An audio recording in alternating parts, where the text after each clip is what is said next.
Romantic tragic cinema দেখেছি, যেসব cinema কিন্তু আমাদের কাঁদিয়ে দিয়েছিল। তো এটাও সেরকম একটা সিনেমা হবে। তো কথা না বেরিয়ে চলুন আমরা দেখে আসি সিনেমাটি কেমন ছিল। তো 2016 সালে আসা এই সিনেমাটি যখন শুরু হয়, তখন আমাদের এই সিনেমার দুজন প্রধান চরিত্রের সাথে পরিচিত করানো হয়। এখানে যে প্রধান চরিত্র হিসেবে ছেলে রয়েছে তার নাম হচ্ছে জিনো, আর মেয়েটির নাম হচ্ছে শিয়া। অলরেডি তারা গার্লফ্রেন্ড বয়ফ্রেন্ড এবং একজন আরেকজনকে অনেক ভালোবাসে, আর তাদের সম্পর্কের মোটামুটি 1-1.5 বছর পার হয়ে গিয়েছে এবং তারা একজন আরেকজনের প্রতি খুবই কেয়ারিং এবং বোঝাপড়া অনেক ভালো। এক কথায় তাদের সম্পর্কটা অনেক মিষ্টি। তো একদিন রাতে তারা সকল বন্ধুরা মিলে যখন আড্ডা দিচ্ছিল, তখন আমরা নায়ক নায়িকা দুজনকে উপস্থিত থাকতে দেখি। তো হঠাৎ করে আমাদের নায়ক বলে ওঠে, আমি তোমাদের সবাইকে একটা জাদু দেখাবো। আর তারপর সে করে কি, তার ইতালি যাবার ট্রেনের টিকিটটা বের করে। এটা দেখে বাকি সব বন্ধুরা বলে, তুমি কি শিয়াকে নিয়ে ইতালি যাচ্ছ তোমার পরিবারের সাথে দেখা করাতে? আর এই কথা আমরা জানতে পারি যে আমাদের নায়কের ফ্যামিলি বসবাস করে ইতালিতে। তো তখন আমাদের নায়ক বলে, না আমি আসলে আমার ব্যক্তিগত কারণে ইতালি যাচ্ছি, আর এবার আমি শিয়াকে সাথে করে নিয়ে যাচ্ছি না, আমি একাই যাচ্ছি। তখন শিয়া বলে, তোমার কি এমন ব্যক্তিগত কাজ যার জন্য তুমি একা ইতালি যাচ্ছ বা যেতেই হবে? তো শিয়ার কথা শুনে আমরা বুঝতে পারি সে চাচ্ছিল না যে আমাদের নায়ক ইতালি যাক। তো যাই হোক, আড্ডা দেওয়া শেষ হলে আমরা দেখি আমাদের নায়ক অনেক বেশি মাল খেয়ে টাল হয়ে গিয়েছে, আর এই জন্য শিয়া তাকে ধরে ধরে বাসায় নিয়ে আসছিল। তো শিয়া তখন জিনোকে নিয়ে রুমে ঢোকার সময় তাদের নতুন প্রতিবেশীকে দেখতে পায়। সে নিজের দরজা খুলতে পারছিল না, আর তখন শিয়া তাকে বলে, ওই দরজায় একটু সমস্যা আছে, চাবি দেওয়ার পরে খুলে না, তুমি দরজায় চাবি দিয়ে জোরে একটা লাথি মারো, দেখবে দরজা খুলে গিয়েছে। তো এরপর ছেলেটা তাই করে, দেখা যায় দরজা খুলে যায়। আর শিয়ার ব্যাপারে আমাদেরকে বলা হয় শিয়া অনেক নরম মনের একটা ইমোশনাল মেয়ে, আর এই কারণে তার বয়ফ্রেন্ড ইতালি যাবে এটা সে খুব সহজে মেনে নিতে পারছে না। তো যাই হোক, শিয়া তখন জিনোকে জিজ্ঞেস করে, তুমি একা একা কেন ইতালি যাচ্ছ? তোমার সাথে কি তুমি আমাকে নিতে পারতে না? তখন আমাদের নায়ক জিনো বলে, আমি তো শুধুমাত্র আমার জন্য একটা টিকিটই কিনেছি। আর এই কথা শুনে শিয়া অনেক রেগে যায় এবং রাগ দেখিয়ে জিনোকে তার ঘর থেকে বাহিরই করে দেয়। আর এরপর আমরা জিনোকে দেখতে পাই সে এর আগে করেছে কি, শিয়ার সাথে ব্রেকআপ করে একাই ইতালির উদ্দেশ্যে বেরিয়ে পড়েছে। কিন্তু এই ব্রেকআপের ফলে আমরা দেখি শিয়া অনেক বেশি কষ্ট পেয়েছে এবং সে বুঝতে পারছে না যে এইটুকুর জন্য কেন তার বয়ফ্রেন্ড এতদিনের সম্পর্ক থাকা সত্ত্বেও ব্রেকআপ করে নেবে, তার ভুলটা কোথায়। আর তার কাছে মনে হয় সেদিন যে রাগ দেখিয়ে ঘর থেকে বের করে দিয়েছিল, এটা তার মোটেও রাগ ছিল না, সেটা তার অভিমান ছিল। কিন্তু জিনো এটা কেন বুঝতে পারলো না। আর এর কিছুদিন পরে আমরা দেখি শিয়া তার অফিসে আসে, কিন্তু অফিসে শিয়ার বস মিস্টার মাউ শিয়াকে বলে, তোমার কাজে আমি মোটেও সন্তুষ্ট নই, তোমার কোনো ডিজাইনই ক্লায়েন্টরা পছন্দ করছে না। মানলাম তোমার জিনোর সাথে ব্রেকআপ হয়েছে, তার জন্য তোমার মন খারাপ, কিন্তু তাই বলে তুমি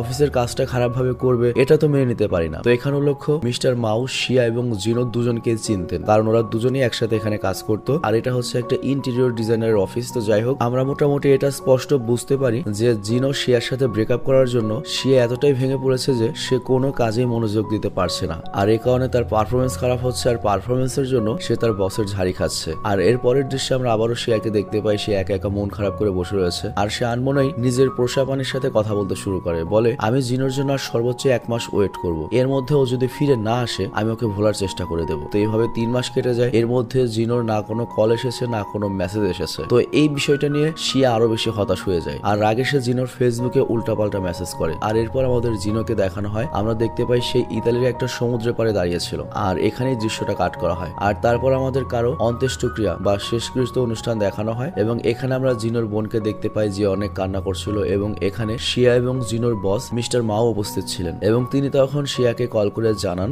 যে ইতালিতে জিনোর একটা বড় ধরনের অ্যাক্সিডেন্ট হয়েছে, যার কারণে জিনোকে আর বাঁচানো সম্ভব হয়নি, আর সে মারা গিয়েছে। তো শিয়া এই কথাটা যখন শুনে সে বিশ্বাসই করতে পারছিল না যে জিনো সত্যিই মারা গিয়েছে। তো এরপর শিয়া আবারও ভেঙে পড়ে, আর এর কয়েকদিন পরে যখন শিয়া আবার অফিসে আসে, তখন সে জিনোর তৈরি করা অসম্পূর্ণ ডিজাইনগুলো খুঁজতে থাকে। আর তারপর মিস্টার মাওর কাছে গিয়ে বলে, আমি জিনোর অসম্পূর্ণ করা ডিজাইনগুলো সম্পূর্ণ করতে চাই। তো মিস্টার মাও প্রথমে রাজি না হলেও পরে তিনি শিয়াকে অনুমতি দিয়ে দেন যে জিনোর ডিজাইনগুলো তুমি সম্পূর্ণ করো। তো এরপর শিয়া যখন সেই ডিজাইনের উপর কাজ করা শুরু করে, তখন সেখানে একজন পরিদর্শক বা ক্লায়েন্ট আসে। তো এটা মূলত জিনোর প্রজেক্ট ছিল। তো জিনোর জায়গায় শিয়াকে কাজ করতে দেখে তিনি অবাক হয়ে যান এবং শিয়াকে জিজ্ঞেস করেন জিনো কোথায়, আর ও কেমন মানুষ, ওর কাজ মাঝখানে ফেলে চলে গিয়েছে। আর তারপর জিনোর নামে আরো অনেক বাজে বাজে কথা বলছিল, কিন্তু শিয়া জিনোর নামে এই কথাগুলো সহ্য করতে পারছিল না, আর এই কারণে সে রেগে যায় এবং ক্লায়েন্টকে ধাক্কা মেরে ফেলে দেয়। আর তারপর আমরা শিয়াকে দেখি যে রাস্তা দিয়ে হাঁটার সময় জিনোকে মিস করছিল, এবং কল্পনায় সে দেখতে পায় যে কয়েক মাস আগেও কিভাবে তারা দুজন একসাথে হাঁটতো এবং একে অপরের সাথে কত মজা করতো, এবং তারা দুজনে মিলে কত সুন্দর সুন্দর স্বপ্ন দেখতো। কিন্তু এখন সকল স্বপ্ন শেষ হয়ে গিয়েছে। আর তখন শিয়া উপরের দিকে তাকে মনে মনে বলে, জিনো তুমি আমাকে একা রেখে কেন চলে গেলে? আর তখন শিয়া অনেক বেশি ইমোশনাল হয়ে পড়ে, আর বাড়িতে এসে জিনোর সকল স্মৃতি সকল জিনিস ভাঙতে শুরু করে। আর জিনোর উদ্দেশ্যে বলে, তোমার ইতালি থেকে ফিরে আসতে আর কতদিন সময় লাগবে? তুমি কি সত্যি আর ফিরে আসবে না? আমি ক্লান্ত হয়ে গিয়েছি তোমার অপেক্ষা করতে করতে। তো শিয়ার এইসব কথা কিন্তু তার প্রতিবেশী শুনে ফেলে, কিন্তু শিয়া কিন্তু এখানেই থামে না। শিয়া এরপর করে কি, জিনোর সকল জিনিসপত্র আর ছবি বাইরে ফেলতে শুরু করে। আর তখনই সেখানে মিয়ার বান্ধবী চা চলে আসে, আর চা শিয়াকে বোঝানোর চেষ্টা করে, দেখো তো মারা গিয়েছে তাই না, তাহলে তুমি ওর স্মৃতি মনে করে কেন তো কষ্ট পাচ্ছ,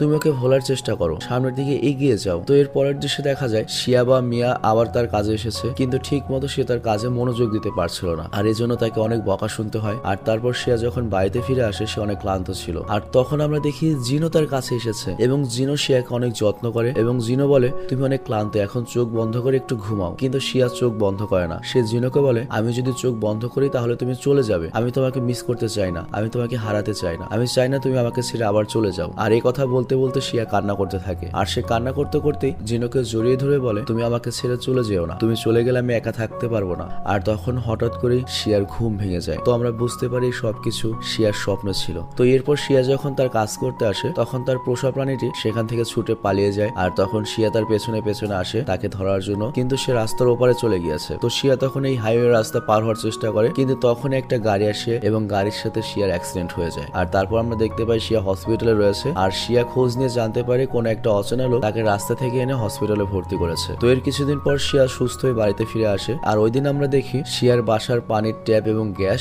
দুটোই খোলা রেখে সে ঘুমিয়ে পড়েছে। তো পানিও পড়ছে, গ্যাসও বের হচ্ছে। তো এইভাবে চলতে থাকলে যে কোনো সময় অ্যাক্সিডেন্ট হতে পারে। কিন্তু শিয়ার যে প্রতিবেশী সেই পানির শব্দ পায় এবং বুঝতে পারে যে ওর ঘরে কোনো ঘাপলা হয়েছে। আর এর জন্য সে দৌড়ে ছুটে সে পানির ট্যাপ বন্ধ করে দেয় আর গ্যাসের চুলা বন্ধ করে তারপর জানালা সব খুলে দেয় আর শিয়াকে অনেক বকা দেয়। তো এই ছেলেটি শিয়াকে বলে, তুমি এতটাই ডিপ্রেশনে আছো যে তুমি এমন এমন কাজ করছো যেটা তুমি খেয়ালই করছো না, এভাবে চললে তো আর হবে না, তুমি যদি দিনের পর দিন এভাবে ডিপ্রেশনে থাকো সে কি ফিরে আসবে? তার কি আর কোনো ফিরে আসার উপায় রয়েছে? তুমি নিজেকে শাস্তি দেওয়া বন্ধ করো। তো এই কথার পরে শিয়া আবার তার কাজে আসে এবং সে দেখতে পায় তার করা ডিজাইনের অর্ধেক কাজ কেউ করে দিয়েছে। তো এটা দেখে শিয়া অবাক হয়ে যায় যে কে করতে পারে এত সুন্দর করে কাজটা। আর তারপর সে বাকি কাজটা করতে শুরু করে। আর কাজ শেষ হওয়ার পরে সে দেয়ালে একটা কষ্টের ইমোজি এঁকে দেয়। আর এর পরের দিন যখন শিয়া আবার কাজ করতে আসে সে দেখতে পায় তার কষ্টের ইমোজিটা কেটে কেউ তার পাশে একটা হাসির ইমোজি এঁকে দিয়েছে। তো শিয়া এটা দেখে অবাক হয় এবং ভাবে কাজটা কে করতে পারে। তো যাই হোক শিয়া এরপর ওটার নিচে লিখে দেয়, হু আর ইউ, মানে আপনি কে। তো যাই হোক শিয়া ফাইনালি কিন্তু তার ডিজাইনের কাজটি শেষ করেছে এবং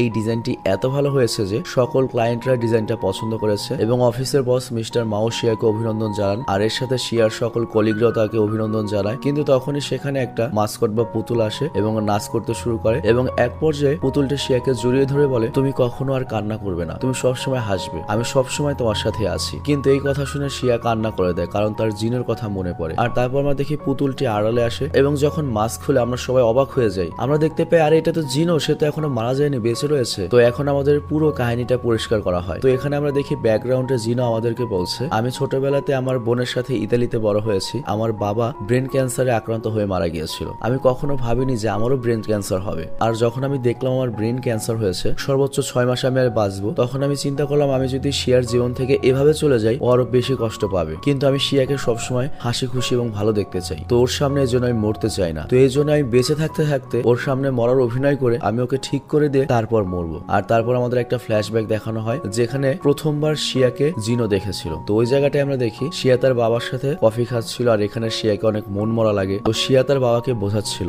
আপনার দ্বিতীয় বিয়ে করাটা কি খুব প্রয়োজন? শিয়ার বাবা তখন বলে, আমি বাচ্চা নই, কোনটা ভুল কোনটা সঠিক এটা আমাকে জ্ঞান দেওয়ার বয়স তোমার হয়নি। আর তখন শিয়া বলে, আপনি না আমাকে কথা দিয়েছিলেন সারা জীবন আমার খেয়াল রাখবেন, সেটার কি হলো? তখন ওর বাবা বলে, তোমাকে কে বলেছে আমি বিয়ে করলে তোমার খেয়াল রাখতে পারবো না? তখন শিয়া বলে, ঠিক আছে আপনি দ্বিতীয় বিয়ে করুন, কিন্তু প্লিজ এখান থেকে চলে যাবেন, আপনি ওই মহিলার সাথে ভালো থাকবেন আর কখনো আমার খোঁজ নেবেন না। তো শিয়া মুখে মুখে অনেক শক্ত কথা বলে দেয় ঠিকই, কিন্তু এরপরই কান্নায় ভেঙে পড়ে। আর জিনো ওই দিনই প্রথমবার শিয়াকে এই অবস্থায় দেখেছিল এবং ওই অবস্থায় দেখে সে প্রেমে পড়ে গিয়েছিল এবং ভেবেছিল যেভাবেই হোক এই মেয়েটিকে সে আর কখনোই কান্না করতে দিবে না, সে নিজের কাছে অনেক যত্ন রাখবে, কষ্ট পেতে দিবে না। তো যাই হোক সে করে শিয়াকে ডাইরেক্ট প্রপোজ করে। আর হঠাৎ করে শিয়া যখন জিনোর প্রপোজ পায় সে অবাক হয়ে যায় এবং ভাবতে থাকে। আর জিনো তখন বলে, ঠিক আছে তুমি রিল্যাক্স হও, আমি বুঝতে পারছি তুমি তোমার বাবার দ্বিতীয় বিয়ের কারণে অনেক কষ্টে আছো, আর কোনো মেয়ে বাবার দ্বিতীয় বিয়েটা মানতে পারে না, তুমিও পারছো না, এটা খুবই স্বাভাবিক। কিন্তু এই সময় তোমার একজন ভালো বন্ধু দরকার যার সাথে তুমি সবকিছু শেয়ার করতে পারবে, তোমার সুখ দুঃখে পাশে থাকবে, আর সেই বন্ধুটিকে আমি হতে পারি। তো এরপর থেকে মূলত শিয়ার জিনোর একটা সুন্দর মিষ্টি সম্পর্ক গড়ে ওঠে। আর যে মেয়েটা পারিবারিক সমস্যার কারণে সবসময় ডিপ্রেশনে থাকতো, কান্নাকাটি করতো, সেই মেয়েটি এখন জিনোর জন্য সবসময় হাসে এবং জিনো তার পুরো জীবনটাই পাল্টে দিয়েছে এবং শিয়াকে দেখে মনে হয় সে যেন পৃথিবীর সবচেয়ে সুখী একটা মেয়ে। তো যাই হোক জিনোও কিন্তু শিয়ার সাথে থেকে অনেক খুশি, কারণ শিয়ার বাচ্চামি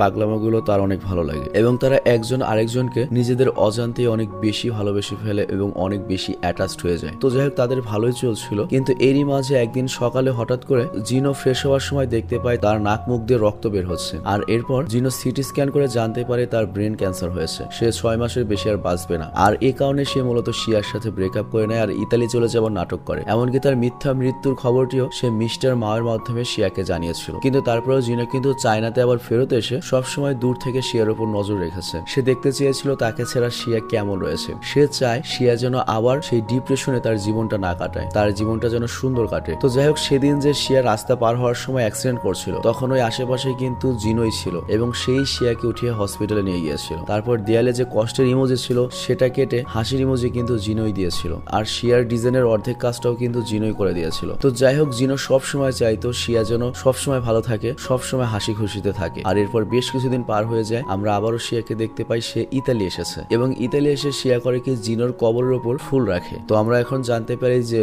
জিনো এবার সত্যি সত্যি মারা গিয়েছে। আর তারপর সে যায় হচ্ছে জিনোর ইতালির ঘরের দিকে। আর সেখানে যাওয়ার পরে সে সব জায়গায় শুধুমাত্র জিনো আর শিয়ার সুন্দর মুহূর্তের ছবি দেখতে পায়। আর এখানে শিয়া আরেকটা জিনিস পায়, যেটা রেকর্ডার, যেখানে জিনো তার জন্য কিছু মেসেজ রেখে গিয়েছে। আর এগুলো শুনে শিয়া অনেক ভেঙে পড়ে। আর সে বুঝতে পারে যে জিনো তাকে কতটা ভালোবাসতো। জিনো চাইতো সে যদি দুনিয়াতে নাও থাকে, তারপরেও যেন শিয়া সবসময় সুখী থাকে, খুশিতে থাকে, কোনো দুঃখ যেন শিয়াকে স্পর্শ করতে না পারে। তো এর মাধ্যমে শিয়া বুঝতে পারে যে এটাই সত্যিকারের ভালোবাসা। তো যাই হোক, শিয়ার মনে তখন খুব আফসোস হয় যে জিনোর সাথে শেষ কথাটা, শেষ দেখাটা তার ভালো মতো হয়নি। সে কত রাগ করেছিল, সে ধাক্কা দিয়ে ঘর থেকে বের করে দিয়েছিল। এরপর আবার জিনোকে উল্টাপাল্টা মেসেজও করেছে। কিন্তু এই জিনো, যার নিজের জীবন বিপন্ন, সে নিজের জীবনের চিন্তা বাদ দিয়ে সবসময় শিয়ার ভালোটাই চেয়েছে। তো এটা ভেবে শিয়ার সিদ্ধান্ত নেয় শিয়ার ডিপ্রেসড জীবন পার করবে না, সে জিনোর জন্য তার জীবনটা সুন্দরভাবে উপভোগ করবে, যেভাবে জিনো চাইতো। আর লাস্ট দৃশ্যে আমরা দেখি শিয়া বাইক নিয়ে ঘুরতে বের হয়েছে, কিন্তু সে অনেক খুশি। সে এখন আর আগের মতো ডিপ্রেস থাকে না, মন মরা হয়ে থাকে না। সে জীবনটাকে এনজয় করা শিখছে এবং তার মনে হয় জিনো হয়তো তার আশেপাশে রয়েছে এবং তার উপর নজর রাখছে এবং জিনো হয়তো তার হাসি মুখটা দেখে অনেক শান্তি পাচ্ছে। আর এই কারণেই জিনোর কথা মনে করে শিয়া সবসময় হাসে। আর এরই সাথে সিনেমাটি শেষ হয়ে যায়। তো যাই হোক, অসাধারণ একটা কনসেপ্টের সিনেমা ছিল এবং একটা সত্যিকারের ভালোবাসা যে কি হয়ে থাকে এখানে কিন্তু আমরা সেটা দেখতে পেয়েছি। হয়তো ওরা দুজন এক হতে পারেনি, কিন্তু জিনোর সাইড থেকে দেখুন, ওর নিজে বাঁচবে না, ও মারা পড়বে, কিন্তু তারপরেও সবসময় চাইতো ওর ভালোবাসা যেন ভালো থাকে। আর এর জন্যই জিনো বেঁচে থাকতে শিয়াকে সেভাবে তৈরি করে দিয়ে তারপর গিয়েছে। তো যাই হোক, আপনাদের কাছে সিনেমাটি কেমন লেগেছে সেটা কমেন্ট অবশ্যই জানাবেন। ভালো থাকবেন, সুস্থ থাকবেন।